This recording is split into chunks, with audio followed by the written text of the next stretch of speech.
Have you ever wondered why your cousin lives on a lane, your favorite bakery is on a boulevard, and your last apartment was on a court? No, it's not just developers pulling names out of a hat. Though, let's be real, sometimes it actually really feels like that. Hello, welcome to my channel. I am Laura LaLa Key, international real estate agent, and I talk everything real estate here to educate you because an educated buyer is a smart buyer, and a smart buyer is an educated buyer. Same goes for sellers. So, believe it or not, the suffix in your address used to actually mean something. In many cases, it actually still does, at least in theory. Sure, city planners and developers have gotten a little creative over the years, but traditionally, the ending of your street name can give clues about the layout, the traffic, and even the vibe of the neighborhood. So whether you're buying or selling or just low-key judging someone's address, we all do, here's your lighthearted guide to what your road suffix might be saying about where you live. So let's start with street. Classic, straightforward, city vibes. Streets are the OG of the road names, laid out in neat grids, usually intersecting with avenues, and often surrounded by sidewalks, stores, and a neighbor who plays jazz way too loud on Tuesdays. The next one is road. Now, this one is actually a wild card. It's a general connector between two places and is often winding through suburbs, farmland, or wherever GPS stops making sense. If your address is on a road, you're probably somewhere between peaceful and where the heck are we? Avenue. Sounds a little fancier than street, doesn't it? But avenues usually run perpendicular to streets and often carry an air of dignity and savoir-faire. Picture tree-lined lanes, formal landscaping, and the neighbors who wave but only from a distance. Boulevard. Now this is a glow-up of street names. Boulevards are wide, often divided by a median, and tend to signal that someone on the planning committee was trying to make a statement. Think grandeur, landscaping, and maybe even a fountain. But what about lane? They're quiet, they're narrow, and often curved. Lanes feel like they belong in storybooks, or at least a Hallmark movie. If you live on one of those lanes, you're likely in a cozy spot with big trees, friendly waves, or the occasional deer sighting. Drive. Drives go with the flow. Literally, they go with the flow. They tend to twist with the land instead of cutting through it. So living on a drive might mean a scenic view, a long driveway, or directions that include the phrase, just past the bend. Where are you going? Just past the bend. Terrace. Now, these are often built along hillsides or sloped terrain. So terraces offer elevation, charm, and sometimes sore calves if you're walking the dog. Now, it's bonus points if your home has a view or at least a dramatic railing. Court. Short and sweet. Courts typically in cul-de-sacs. Translation, quiet, safe, low traffic.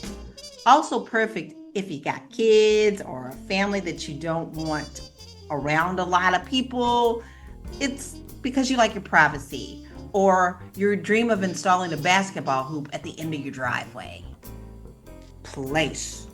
Places are tiny offshoots of larger roads, often tucked away like little hideouts. So if peace and quiet are your thing, and you don't need to give directions often, a place is, well, your place. Way. Similar to place, but with even more blink and you'll miss it energy. If you're tucked way down away, you're probably living your best tucked away, don't knock unless you call first type of life. Circles. A looped road, perfect for joggers like me, scooters, and Amazon drivers doing laps. Circles can feel like little neighborhoods within neighborhoods, but if you make it about giving directions, it feels like you're navigating a treasure map over and over, right? I don't know about those. Might get a little dizzy. Alley. It's a narrow behind the scenes and a little edgy.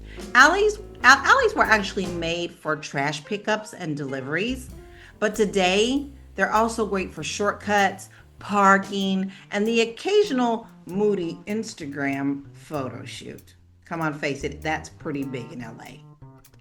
Crescent. You don't hear that very often. They're graceful and curved. Crescents are like cul-de-sacs that decided to stretch. They're a little less common, a bit upscale, and perfect for those who like their streets like they like their wine. Smooth and elegant. Esplanade. I don't see this one very often at all. If you live on an esplanade, you made it. Typically near water or open green space, these are designed for taking in the view. Picture evening walks, cool breezes, and serious front porch envy from your friends. Parkway. Now this one is pretty common. Despite the name, you don't park on a parkway. You drive on it. These are scenic and landscaped and built for low traffic. You might not live on one, but if your backyard borders it, congratulations. You've got convenience and curb appeal. Trail. I've lived on a couple of trails. Modern trails may be paved and suburban, but they're named to make you feel like you live somewhere rustic and outdoorsy. Whether it's deer or joggers or baby strollers out front, there's usually something moving past your window. So the next time that you are scrolling your favorite real estate site or you're driving through a new neighborhood, take a second look at those suffixes. They might just reveal more about that area and lifestyle than you think. Who knew that an address could be such a gossip? I am LaLa Key, international real estate agent. I look forward to handing you some new keys regardless of where you want to live in the world.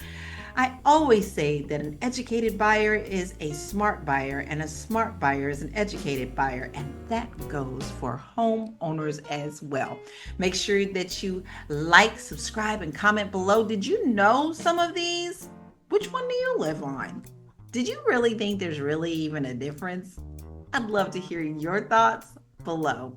We'll see you next time, and make sure that you follow the Facebook group as well. There's a lot of great information in there that you can learn every single day. Some of it is extremely useful, and some of it is actually really fun like this. Because, hey, buying a home doesn't have to be really boring.